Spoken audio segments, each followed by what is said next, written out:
Bem, boa tarde a todos. Obrigado aí mais uma vez pelo convite da SET, a oportunidade de falar um pouco sobre um tema que pode ser de relevância para muitos na área de produção, né? Então, como foi comentado, a ideia é a gente falar um pouco sobre as tendências tecnológicas na área de produção de conteúdo. Quando a gente fala em produção, não é só a produção, pós-produção, mas sim o processo de criar conteúdo como um todo, né? Hoje isso se aplica desde emissoras de TV, produtoras, até mesmo para eventos ao vivo, transmissões ao vivo, então tudo que envolve a produção de conteúdo, né? A ideia é a gente falar um pouquinho sobre como é que estão as tendências de mercado, a questão hoje já se começa a falar muito mais na resolução, além da tradicional alta definição, falando em Ks, né, 2K, 4K, 8K, o que é isso?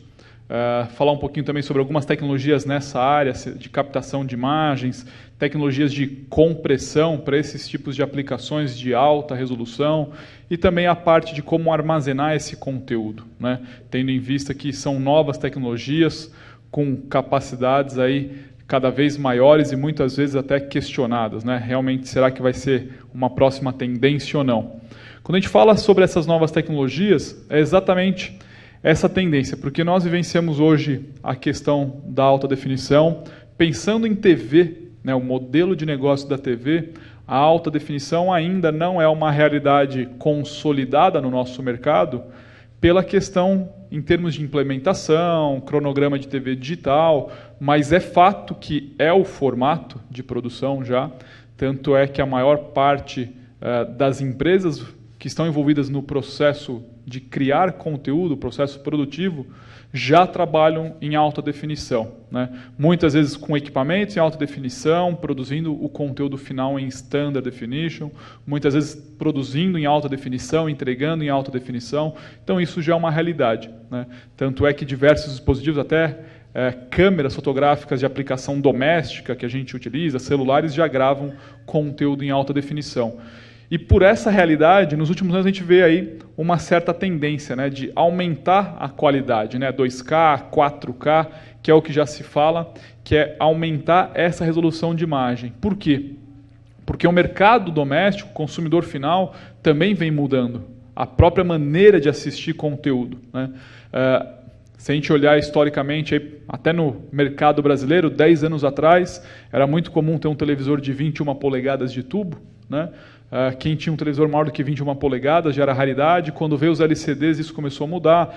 Cada vez mais é comum um LCD de 32, 46, 50 polegadas. Então, isso passa a aumentar. Cada vez mais o telespectador passa a trabalhar com telas maiores e, por consequência, a tela maior acaba exigindo maior resolução, né? Então, essa é uma tendência em termos de conteúdos de maior qualidade, assim também como a variedade, né? A questão do 3D, que se consolidou também como uma tecnologia hoje viável comercialmente para algumas aplicações. Diversos canais mundialmente já distribuem conteúdo em 3D, programação em 3D, principalmente em TV a cabo, né? E o grande desafio que é como produzir tudo isso cada vez de uma maneira mais econômica, né? São tendências essas que a gente já vê na área doméstica, né? A própria área doméstica já mostra essa tendência, em termos de aumentar a resolução, ter uma experiência diferenciada, trabalhar com custos menores em todas as plataformas, né? Como é que eu entrego conteúdo para todas essas plataformas? Então, esse aí é um dos grandes desafios em termos de como é que isso pode ser atendido, né?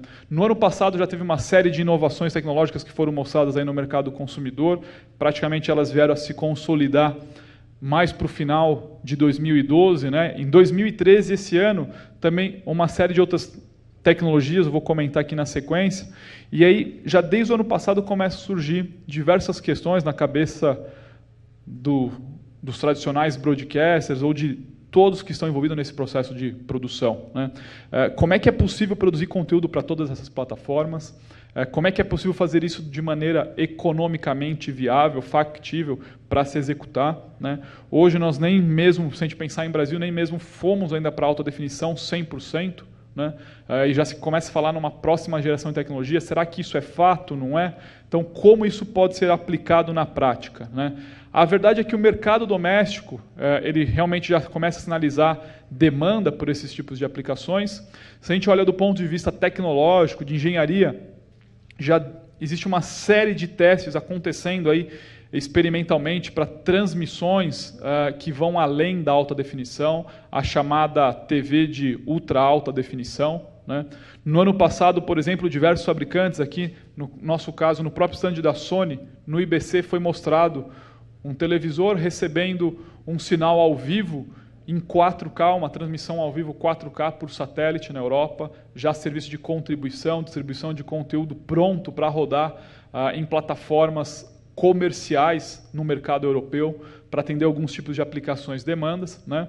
E esse ano, na CES, que é a feira de mercado doméstico, novas tecnologias, também diversos produtos, não só Sony, aqui é o exemplo da Sony, diversos produtos, mas não só da Sony, mas também de outros fabricantes, né? Entre televisores, uma variedade de televisores, câmeras, gravadores, câmeras de baixo custo, televisores, por exemplo, com tecnologia OLED 4K, e não só isso, né? Se a gente pegar até mesmo os demais fabricantes no mercado, também com toda essa tendência, né? Diversos fabricantes, por exemplo, Samsung, LG, Toshiba, mostrando todas as suas soluções também, televisores, displays de alta resolução, né?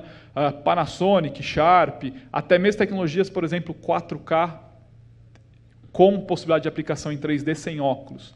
Então, a tecnologia na área doméstica, nessa área do consumidor final, ela vem crescendo, ela vem também oferecendo essas novidades. É claro que tudo isso ainda é lançamento, são produtos que vão entrar no mercado nesse próximo ano, mas o fato é que o mercado consumidor ele vai estar pronto, né, para começar a receber esse tipo de conteúdo. Naturalmente, assim como aconteceu com os televisores de LCD, plasma no início, da questão da transição do analógico para o digital, eram tecnologias ainda caras e não de massa. É o que a gente vai presenciar nesse primeiro momento. Mas o fato é que já começa a ter demanda, né? Principalmente em área de eventos, diversas empresas já procuram essa possibilidade de como veicular conteúdo com qualidade diferente, né? Então é o que a gente chama aí de a alta definição e além da definição tradicional, né? O que pode ser feito? Hoje, na verdade, a indústria busca diversas melhorias, né? A principal que é comentada é a questão da resolução. Ir além da alta definição, do Full HD, os 1920 pixels e as 1080 linhas, né? Como também outras possibilidades, como trabalhar com frame rates, taxas de quadro mais elevadas, principalmente para eventos esportivos. Isso é muito demandado, a experiência do telespectador, o impacto que causa em diversas aplicações, a questão também de reprodução de cores, range dinâmico, a questão do ponto de visualização, que oferece, por exemplo, a aplicação 3D. Então, são diversas tecnologias que a indústria em si, hoje, se a gente pensar do ponto de vista técnico do broadcast, ela está disponível e pode ser aplicada para cada uma dessas necessidades, né? Então, de uma certa forma, são diversas possibilidades que a gente tem dentro da cadeia de produção. Tecnologias que vão desde câmeras, switchers, monitores, como viabilizar tudo isso, né? Então, a gente vai começar aqui falando um pouquinho sobre a parte de captação, né? Quando a gente fala de imagem, essa questão dessas novas imagens 2K, 4K, o primeiro ponto é o que significa, né, esse K. O termo K, na área nossa, a grande maior parte técnica, a gente está acostumado, o K normalmente significa múltiplo de 1000, né? Nesse caso, o K ele vem do conceito dos primeiros sistemas de digitalização de filme, né, os scanners de filme, que começaram com resolução de 1024, 2048, 4096 pixels, sempre base 2 elevado a N, né? Então sempre uma base 2, então sempre é 1024, 1024. Então o 4K, por exemplo, é o 4096, o 8K seria o 8192 pixels, e assim a gente vê a evolução tecnológica que vem acontecendo em termos de melhorar, né? O que isso representa?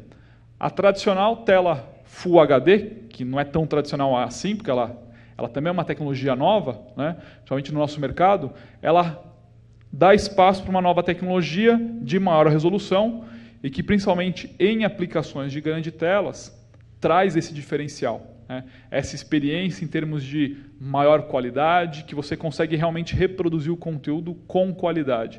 Então, essa aí seria a imagem 4K, que na verdade ela começou, toda a sua origem vem da área de cinema, né? O cinema digital, assim como a TV, de uma certa forma, sempre teve muita ligação com a parte do cinema, né? A imagem em movimento, a fotografia evoluiu para o cinema acabou, de uma certa forma, gerando expectativa da área de televisão, e aí o cinema digital ele também começou com esse conceito das imagens digitais de alta resolução. Hoje, o padrão da indústria de cinema para as telas de cinemas, os chamados formatos DCI, né? Digital Cinema Initiatives, são no padrão 4K, que aí tem o formato de pós-produção, o formato de entrega para a sala de projeção, como também muitos acabam utilizando mesmo o 2K ou o Full HD, que é convertido, feito um up converter para 2K, por exemplo. Então são diversas evoluções que aconteceram naturalmente e que hoje na área de TV já se começa a falar sobre a ultra alta definição, né? As próximas gerações,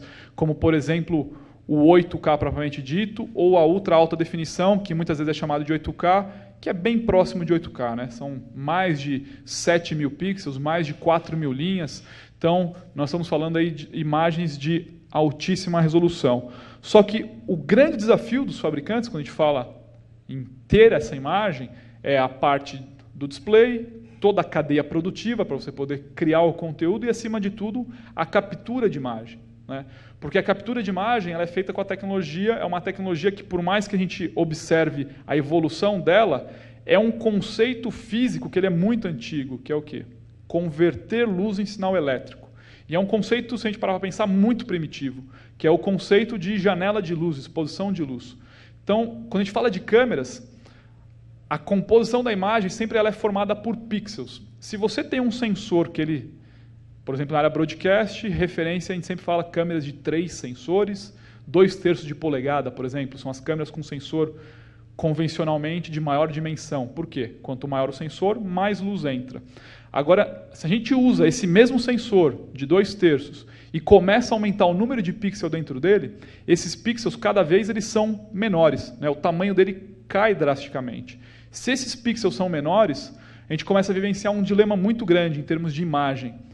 Pixel menor, entra menos luz. Se eu tenho menos luz, eu tenho maior relação sinal-ruído. O meu nível de ruído é maior do que o nível de sinal. Então eu passo a ter imagens de alta resolução, mas ao mesmo tempo não tem qualidade. Então esse é o grande desafio em termos de fabricação, de captação de imagem. Então como é que a gente consegue aumentar a resolução em número de pixels, ao mesmo tempo que essa redução do tamanho do pixel consiga preservar a imagem? Então, esse é o grande desafio hoje da maior parte dos fabricantes, né? Existe uma série de tecnologias que a gente já vem utilizando há algum tempo em câmeras de TV, usando os chamados sensores grandes, Super 35mm, que é o mesmo conceito de cinema. São sensores que, para a gente ter uma ideia, eles possuem uma área de captação de luz 6 vezes maior do que um sensor de 2/3, então é capaz de receber muito mais luz, por isso consegue capturar uma imagem com muito mais qualidade e dessa forma ter imagens formadas, por exemplo, com toda a resolução, né? Nesses casos, normalmente se utiliza um sensor só nesse tipo de aplicações, então as primeiras câmeras que a gente viu sendo lançadas no mercado e até hoje comercialmente disponíveis para aplicação de alta resolução, trabalham com um sensor só, né? Um sensor de altíssima resolução. Então, são tecnologias diferentes do que a gente está acostumado, né? Por exemplo, as tradicionais câmeras broadcast com 3 sensores, enquanto que nesse tipo de aplicação se usa um único sensor de grande porte. Nesse caso, por exemplo, aqui um exemplo, esse sensor ele tem mais de 6.000 pixels em uma única linha. Por quê? Esses 6.000 pixels eles ainda vão ser separados no processamento em vermelho, verde e azul, que são as cores que compõem a imagem, né? Então isso também garante que a gente tenha a imagem capturada na sua máxima resolução, né? E essas tecnologias evoluíram. Hoje em dia, diversos clientes utilizam câmeras mais simples, mais econômicas, também com esses sensores de grande porte, assim como diversos clientes utilizam câmeras fotográficas, né? E aí, a grande sacada nessas câmeras em termos de redução de custo, qual é? O sensor é grande, só que o número de pixels ele não é tão elevado a ponto de se preservar a altíssima resolução. Você tem uma relação de número de pixels elevado para ter alta resolução, mas não necessariamente 4K, 8K de maneira real. Quando a gente fala real, o que significa? Você não tem 4.000 pixels para verde, 4.000 pixels para azul, 4.000 pixels para vermelho. Às vezes você tem, por exemplo, 6.000 pixels no total, que vão ser distribuídos maior prioridade no verde, que é o sinal de maior ruído na captação de imagem, e menor quantidade de pixels para vermelho e azul. Então acaba se fazendo uma jogada em termos de resolução, priorizando a área da imagem que é mais sensível, mais crítica em termos de resolução.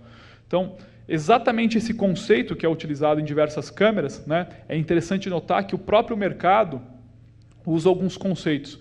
Isso aqui é uma representação de um sensor, né, dessas câmeras de cinema, câmeras de altíssima resolução, que hoje são usadas nessas aplicações.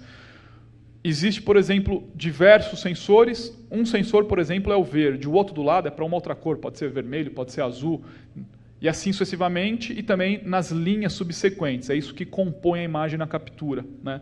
E hoje essas câmeras, por exemplo, esses sensores, eles são chamados de 4K. Por quê? Porque você tem 4.000 pixels em uma linha. Só que, efetivamente, desses 4.000, você vai ter, às vezes, metade para uma cor, 1/3 para outra cor. Então, você não tem 4.000 pixels efetivo em termos de resolução de imagem.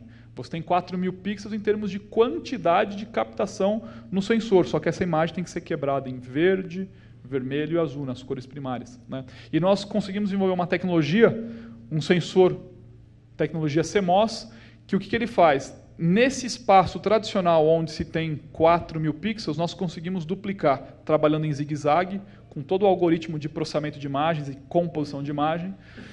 Foi possível duplicar essa resolução, então a gente consegue ter 8.000 pixels em uma linha. E dessa forma a gente tem 4.000, que seria o 4K, né, efetivamente do verde, e depois as outras cores intercaladas. Então a gente consegue preservar hoje a maior qualidade de captação e no mercado é a câmera que tem a maior capacidade de resolução de imagens e de processamento de sinais.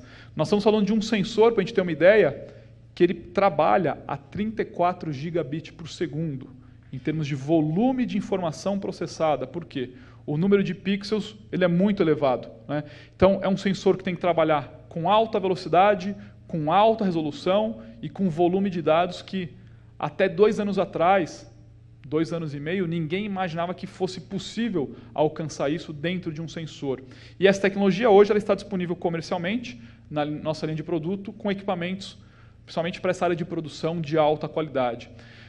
Nesse mercado de sensores, né, os fabricantes, existe esse quadro aqui que naturalmente costuma se colocar para registrar a história da evolução, que é em termos de a capacidade de range dinâmico do sensor. Então, quanto maior é essa bola aqui, ele representa a maior capacidade de sensibilidade à luz, colorimetria, reprodução do conteúdo, ao mesmo tempo que você tem o volume de dados que ele processa, né? Esse sensor, existe uma evolução linear, né, dos sensores, e esse sensor ele criou uma ruptura tecnológica, ele deu um salto. E ele abre aqui uma nova cadeia de desenvolvimento de novas tecnologias de sensores para justamente oferecer imagens de 4K, 8K e além. Esse sensor ele começou sendo aplicado em câmeras de gravação 4K e hoje as câmeras evoluíram através de software, ele consegue extrair os 8.000 pixels efetivos, você consegue ter 8K de resolução na pós-produção. Então, é uma das primeiras câmeras e tecnologias que consegue oferecer esse tipo de recurso, né? E o interessante é que essa tecnologia ela começou a ser aplicada em outras linhas de produto mais econômicas. Então, o ano passado mesmo nós lançamos câmeras de menor porte, menor custo, usadas em muitas produtoras, emissoras de TV, que trabalham com sensor grande e oferece essa imagem 4K. Para a gente ter uma ideia, uma câmera compacta, hoje ela consegue fazer, por exemplo, 240 frames por segundo em Full HD, qualidade máxima, né? É uma câmera que tem um sensor com resolução 4K, permite o cliente comprar um equipamento hoje, trabalhar em Full HD e amanhã, depois, ele compra o gravador 4K, ele preserva a mesma câmera em termos de tecnologia que tem durabilidade, longevidade na aplicação. Então, isso também acaba sendo um ponto muito atrativo para diversos clientes, né? E, acima de tudo, essa questão do slow motion também é muito esperada, né? Diversos clientes hoje procuram como fazer conteúdo com qualidade diferenciada. Então, na área de produção de comercial, eventos esportivos, como é que eu posso capturar uma imagem em alta velocidade?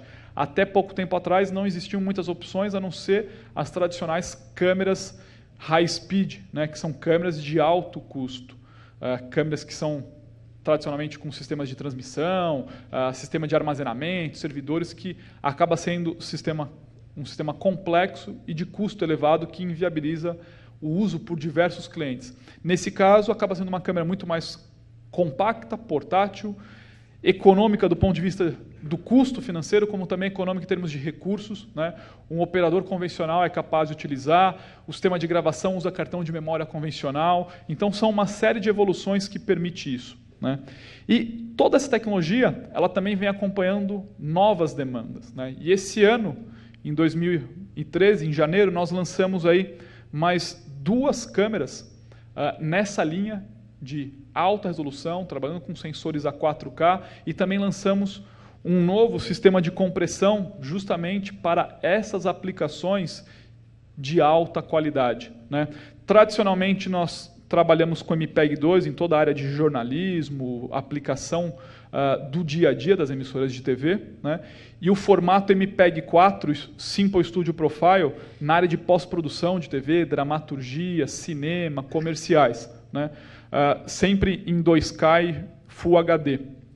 E na área de 4K, até então só existia a opção do chamado RAW, que é o negativo digital da câmera. Exatamente a informação que você tem no sensor, ela é transferida para um cartão de memória e gravada da mesma maneira. Não tem processamento nenhum eletrônico na imagem.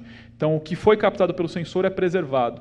Por isso que é chamado de negativo digital. Então, é uma tecnologia de volume de dados intenso, muito usado na área de pós-produção, cinema digital. Nós lançamos essa tecnologia de compressão, chamada XAVC, que ela pode ser usada, ela traz benefícios acima do MPEG-2 e abaixo do MPEG-4 de pós-produção, né? E na área de 4K, é uma tecnologia que oferece um 4K de maneira mais acessível. Em que aspecto, né?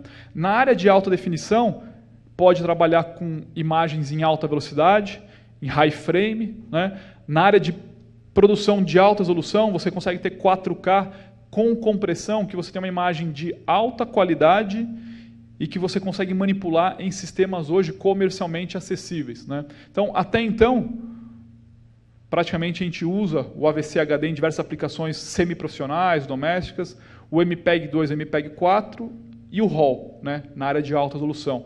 Com esse lançamento, a gente passa a trabalhar com o XAVC, que na verdade é um MPEG-4, né, e ele vai trabalhar, por exemplo, na faixa de 2K HD até 180 quadros por segundo, progressivo, né, como também o 4K até 60 quadros progressivo, por exemplo. Então, a gente está falando já de 4K em alta velocidade. Então, nós estamos associando os 2 aspectos que eu comentei no início da apresentação, que é aumentar a resolução e aumentar, por exemplo, a taxa de quadros.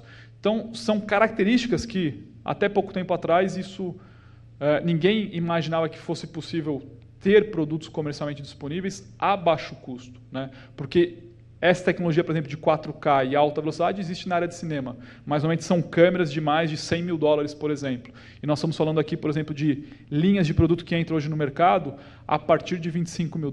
Então, são inovações tecnológicas que trazem patamares de produção mais econômicos e mais acessíveis.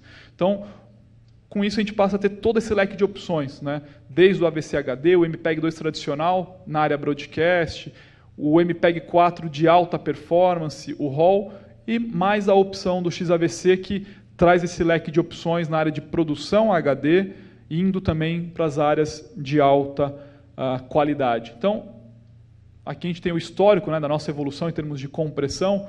As primeiras compressões alta definição nossas surgiram aí em 99, o HDCAM trabalhando com fita magnética.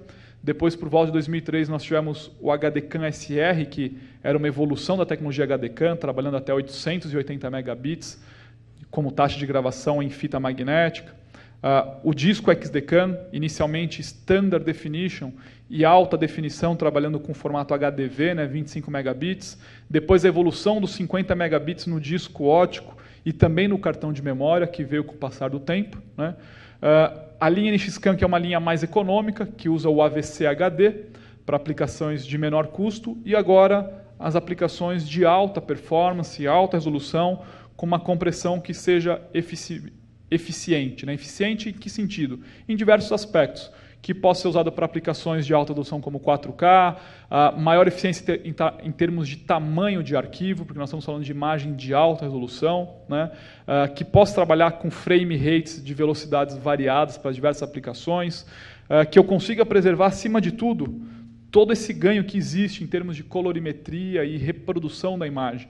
Por quê? Na medida que se aumenta a resolução da imagem, nós ganhamos muito em espectro de cor. Né? A fidelidade da colorimetria, da sensibilidade, ela é muito expressiva. Isso tudo de maneira que possa ser preservada também na gravação. Até pouco tempo atrás, só a tecnologia do RAW permitia isso. Todas as tecnologias de compressão, de uma certa forma, ainda não eram otimizadas para essas aplicações. Então, essa tecnologia de compressão passa a oferecer exatamente essa possibilidade. Né? E de onde vem essa tecnologia? Não é nenhuma tecnologia proprietária, é tecnologia aberta. Né? O que nós pegamos foi o MPEG-4, nós já utilizamos o MPEG-4 chamado Parte 2 na área de pós-produção, o chamado HDCAM SR ou SR Master, né? Que é o Simple Profile, o Simple Studio Profile, e também o Parte 10, o pessoal costuma chamar de AVC. Né? E nós pegamos agora essa variação do Parte 10 e fizemos esse tipo de aplicação específica. Então, abrindo aí a aplicação de uma compressão de maior eficiência para essas áreas de alta resolução e alta velocidade. Para a gente ter uma ideia, um frame, né, em megabytes, hoje, quando se grava em RAW, né, que são opções de gravadores nossos, tecnologias nossas, nós estamos falando de quase 10 mega por frame. Né? E com a compressão, por exemplo, XAVC, a gente consegue trabalhar em 4K a taxa de 1 mega por frame. Então, a gente consegue reduzir drasticamente pela eficiência da compressão. E o interessante disso tudo é que a implementação por hardware, por software também já está disponível, né? MPEG-4 por software, só que dentro do chipset a gente consegue manter todo o algoritmo de compressão MPEG-2 e MPEG-4. Ou seja, o equipamento que trabalha com essa tecnologia, ele não faz só o MPEG-4 de alta resolução, ele também trabalha e mantém compatibilidade com toda a nossa linha de produto MPEG-2, que é usado na área de jornalismo, na área de produção de TV. Então isso facilita muito, porque o cliente que hoje trabalha com MPEG-2 e quer, por exemplo, ter um diferencial de produção ou começar a explorar esse tipo de mercado, esse tipo de aplicação, ele tem essa possibilidade de dar esse passo preservando tudo aquilo que ele já utiliza. Então ele tem essa dualidade em termos de formato, né? Indo desde o proxy até o 4K, né? E acima de tudo com baixo consumo de energia, que também é um dos pontos críticos quando se fala em 4K. Então nós estamos falando aí de compressão que vai desde o proxy, que não é uma imagem de alta resolução, passando pelo HD, 2K, chegando ao 4K, com diversas taxas de quadro, né? Trabalhando com diversas taxas, aqui são as taxas máximas em termos de sinal gravado, né? Podendo chegar aí até 960 megabits, por exemplo, em 4K, a 60 progressivo, por exemplo. Então, para as diversas áreas de produção, TV, documentários, jornalismo, área de comerciais, dramaturgia, a parte de composição gráfica, efeitos visuais, cinematografia, para cada uma delas existe a tecnologia que pode atender melhor. Né? Na área de TV, o MPEG-2, que é muito popular na linha XDCAM, por exemplo, continua sendo o carro-chefe. Na área de, principalmente cinema, efeitos especiais, se utiliza muito o MPEG-4 do HDCAM SR, e agora passa a existir esse formato intermediário que atende essa demanda. Né? Assim como também já existem clientes começando a fazer até mesmo produção de jornalismo com esse tipo de tecnologia. E na área de 4K efetivamente, aqui era o HD, na área de 4K deixa de existir somente a opção do RAW, que era a única opção que existia de 4K para cinema, e passa a existir uma opção com compressão que pode atender a necessidade desses outros mercados que procuram como produzir conteúdo. Né? Ou seja, a tecnologia 4K, que para muitos pode parecer algo fora das possibilidades, hoje ela está disponível com diversas opções de câmeras, gravadores, né? Inclusive de baixo custo, inclusive monitoração e com toda essa parte de compressão. né? O interessante, só para dar o exemplo, o que eu falei de compatibilidade, né? A câmera, por exemplo, ela pode ter um gravador externo fazendo a gravação RAW em um cartão de memória, ou internamente ela pode trabalhar com os cartões de memória tradicionais, né? Então, fazendo gravação MPEG-2, fazendo gravação no formato SR Master, fazendo gravação, por exemplo, em 4K com compressão. Então, você tem toda essa versatilidade. E o processo de produção, claro, você pode trabalhar em 4K do começo ao fim, né? Captura, edição, finalizar o conteúdo, como também é possível hoje você ter uma gravação, por exemplo, paralela na câmera, tanto em 4K quanto HD, né? Então você pode usar o HD como se fosse seu proxy. Então você tem essa versatilidade de editar em HD, por exemplo, e depois consolidar o material final em 4K. Então você pode usar a própria ilha de edição convencional para montar a edição e depois só fazer o render do material final em alta resolução. Aquele conceito tradicional que já se usa nas emissoras de TV, ou mesmo produtoras, de usar o material offline, o proxy, para montar a edição e depois finalizar em HD, é o mesmo conceito aqui, só que trabalhando em imagens de alta resolução, né? Às vezes surge a questão em termos de capacidade de processamento hoje de computador, né? Aqui é um exemplo, né? Hoje, processador um i7 de 3.4 GB, que é tecnologia usada por diversos não lineares de mercado. Hoje, diversos não lineares trabalham nessa faixa de 8 núcleos, muitas vezes com 2 processadores em estações aí de maior poder na área de pós-produção, né? Então, hoje um processador com 4 núcleos, ele é capaz de trabalhar 4K 30 progressivo, 24 progressivo, né? Se a gente sobe para 8 núcleos, você já consegue trabalhar 4K 60p, ou até mesmo editar o conteúdo, 2 streams 4K, né? E se a gente sobe, por exemplo, para as máquinas hoje, diversas máquinas no mercado já trabalham com 2 processadores na área de finalização, você consegue toda a parte de reprodução de conteúdo, como até mesmo alta velocidade em 4K, tá? Então você tem toda essa versatilidade, como eu comentei, o interessante é que toda a linha que trabalha tanto com cartão de memória tradicional na área de jornalismo, como também que trabalha com disco ótico, fazendo gravação tudo com MPEG-2, mantém essa compatibilidade com essa nova linha, porque essas novas tecnologias, embora seja uma nova compressão MPEG-4, a implementação do hardware preserva toda a tecnologia do MPEG-2 e a nova tecnologia do MPEG-4. Então isso facilita muito em termos de compatibilidade e de transição de novas tecnologias, né? Na área de produção ao vivo, né, é claro, existe toda a parte de monitoração. Então, monitores que estão hoje disponíveis comercialmente, que permite você ter a monitoração 4K, com diversos tipos de interface, inclusive com a possibilidade de você pegar direto o cartão de memória que já tem o conteúdo 4K e reproduzir direto no monitor esse conteúdo. Você não precisa de um player externo, né? Monitores esses que, por exemplo, em aplicação 4K, você pode tanto ter uma monitoração 4K, como você pode ter um quad viewer em HD. Você tem as 4 fontes preservadas com resolução original, né, em Full HD.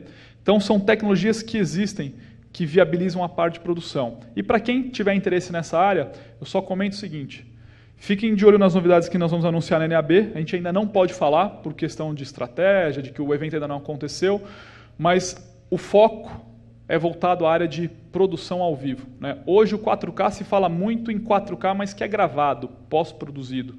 E a produção ao vivo ela é diferente, né? Por quê? Ela exige alguns diferenciais. Então, a ideia é a gente poder trabalhar com o mesmo conceito que a gente já tem hoje, né? Os sensores grandes, alta resolução, em alta velocidade, né? E que isso vai abrir possibilidade de aplicação em diversas outras situações de ao vivo, né? Reduzindo até mesmo o custo. Por quê? Hoje, por exemplo, já existem clientes nossos usando equipamentos 4K e fazendo, por exemplo, um down converter, fazer um cutout, né? Você recorta uma imagem 4K e tira um HD, como se fosse um zoom virtual de uma imagem de alta resolução, sem degradar a imagem. Por quê? Essa imagem original ela tem 4 vezes a resolução do HD. Então, se você der um zoom de até 4 vezes na imagem, você consegue ainda ter resolução de 1 para 1 no pixel, sem ter que recriar a informação, preservando a qualidade original. Então, são recursos que vão permitir aí o que a gente chama de stitching, né? Você emendar imagens, fazer cortes virtuais, aplicações que nós vamos mostrar aí durante a NAB, em termos de câmeras para produção ao vivo, switches. Então, vocês fiquem atentos quem tiver interesse nessa área para poder conhecer um pouco mais o que vem de novidade por aí. Falando de toda essa gama de opções de como produzir conteúdo de alta qualidade, é claro que existe uma outra preocupação muito grande em termos de como preservar, né? Muitos clientes nos questionam, poxa vida, eu não consigo nem preservar o meu conteúdo HD, como é que eu vou preservar conteúdo de maior resolução, né? O custo para armazenar isso, hard disk, servidores, como é que eu armazeno isso? Nessa parte de arquivo, nós também temos aí uma evolução de tecnologias que nós mostramos nos últimos anos, né? Que é exatamente uma resposta à indústria de áudio e vídeo, né? Uma resposta porque diversos clientes nossos, emissoras que possuem acervos grandes de conteúdo, nos últimos anos procuraram alternativas de como preservar esse conteúdo na tecnologia digital. E o grande desafio é que, nos últimos anos, diversos fizeram toda a parte de digitalização de acervo, saíram do modelo de fita, né, para usar o conceito das mídias magnéticas de dados, né? LTO 1, 2, 3, 4, hoje estamos no 5, já praticamente anunciado LTO 6. Né? Então, uma evolução que abriu a possibilidade de preservar esse acervo. Só que esses clientes se depararam com uma realidade que o mercado broadcast ele é diferente do mercado de informática. Essa é uma tecnologia que veio da área de informática. Preservação de dados corporativos e governamentais, que são preservações, na grande maior parte das vezes, de informação que você não tem uso recorrente e, segundo, que você não tem comprometimento de preservação por longo tempo. As empresas, a indústria, quando preservam dados na área de informática, preservam por 5 a 6 anos, que é o que se exige por lei. O broadcast, ou mesmo a área de produção de conteúdo, quando você grava um conteúdo, você quer preservar isso indefinidamente, né? Tanto é que esse é o grande dilema do acervo, porque o acervo de vídeo ele cresce de maneira acumulativa, diferente da tecnologia de TI convencional, que ela de anos em anos ela é descartada, porque a informação não é preservada, né? O próprio banco, se você quiser solicitar, por exemplo, o seu extrato bancário com mais de 1 ano, dificilmente você consegue pela internet. Por quê?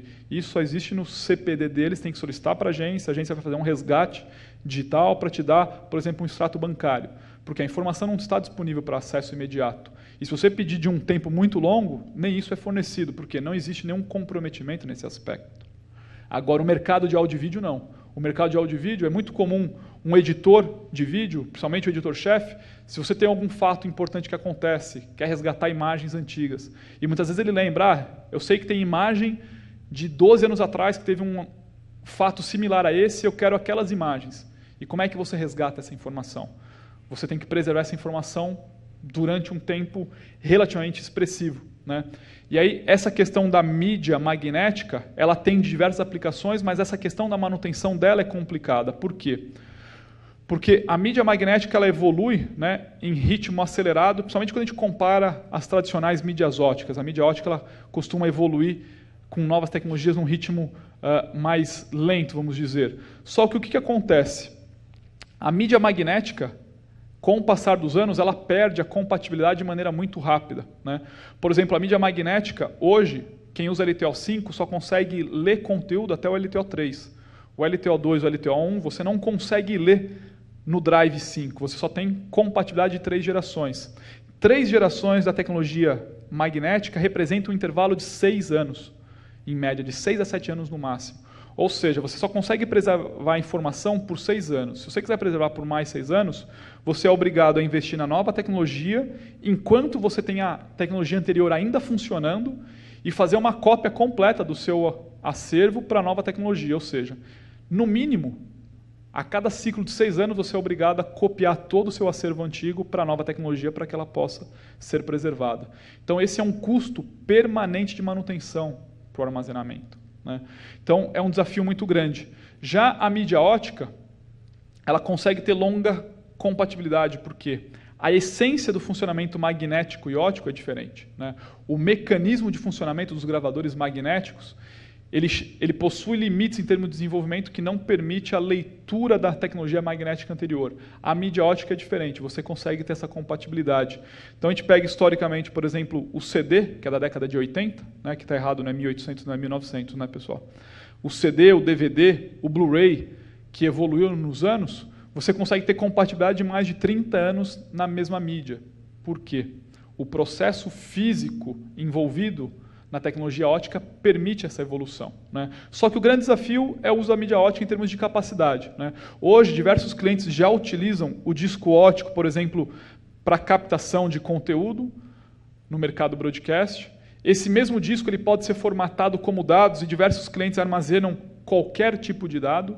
São mídias que duram dentro de arquivo, com ambiente, temperatura controlada, por mais de 25, 30 anos, né? Com facilidade. Então você consegue preservar conteúdos diversos com longa durabilidade. E nós pegamos essa tecnologia ótica e desenvolvemos uma tecnologia para arquivo, né? Foi mostrado inicialmente em 2011, o primeiro protótipo para a indústria como um todo, foi no IBC, né? É um cartucho ótico que tem grande capacidade e no ano passado nós lançamos essa tecnologia.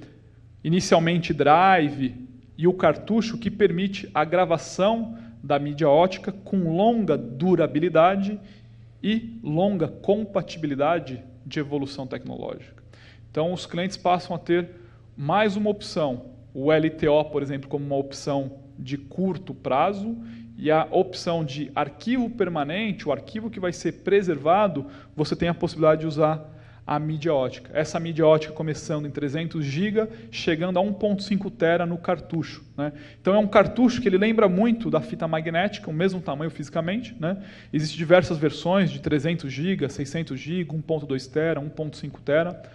O cartucho de 1.5 TB ele é gravação única, que é para aplicação de arquivo, você vai gravar o arquivo e não vai apagar, então ele vai ficar para uso, pesquisa, resgate posterior de maneira indefinida, né? Então você tem toda essa versatilidade. Não só o drive, no IBC nós mostramos toda a parte de robótica, né? Ainda em caráter protótipo, mas robóticas que vão poder começar com pequena capacidade e expandir isso no rack, você coloca mais e mais módulos, chegando aí praticamente 30 mil horas em um rack, com toda a mídia armazenada em HD 50 megabits. Então, passa a ser uma tecnologia em que você pode ter desde uma simples aplicação de o cartucho ótico com drive, ou até mesmo um sistema com robótica, gerenciamento de mídia, um Media Asset Management, de maneira que você possa tirar o melhor proveito de cada tecnologia. Por quê?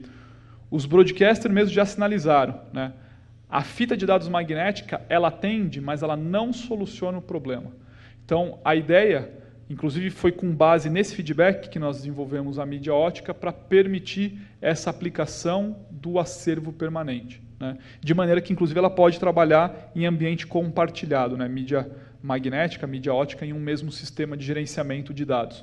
Então, o tradicional cliente que trabalhava com as fitas magnéticas, ele tem a possibilidade de usar o disco ótico na prateleira, que tem longa durabilidade, robustez para preservação, como a própria mídia ótica de arquivo, ou então os sistemas robotizados, né? E no caso do sistema robotizado, a mídia ótica para preservação permanente e a mídia magnética como sendo uma alternativa de curto prazo, né? Então, são diversas soluções que a gente comenta.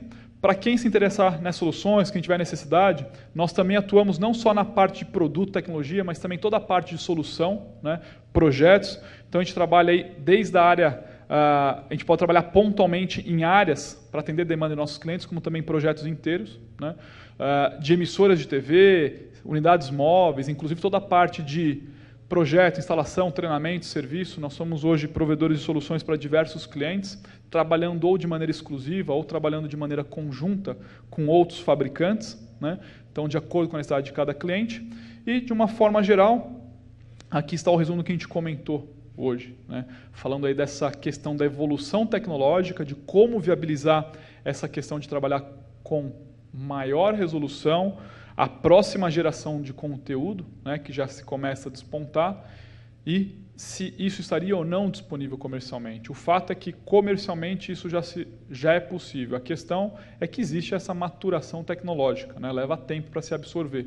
Mas toda essa opção já está disponível. Muitos até questionam, né, se o HD levou aí praticamente 25 anos, quando a gente olha o primeiro lançamento, a primeira câmera nossa lançada comercialmente foi por volta de 82, 83, né, no mercado japonês.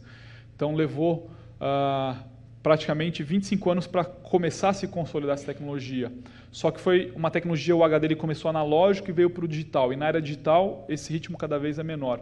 Essa próxima geração, né, com que ritmo será absorvida e consolidada? Então, só o tempo vai sinalizar. Mas o fato é que todas essas opções já estão disponíveis na captação, arquivo e todas as outras áreas que forem necessárias. Então, agradeço aí o tempo de todos vocês. Quem tiver algum tipo de dúvida, questionamento, deixe também o e-mail para contato, se alguém tiver interesse. O nosso tempo aqui eu sei que já está esgotado, o Daniel está sinalizando. Não sei se a gente tem tempo para alguma pergunta, alguma coisa, se alguém tiver alguma dúvida.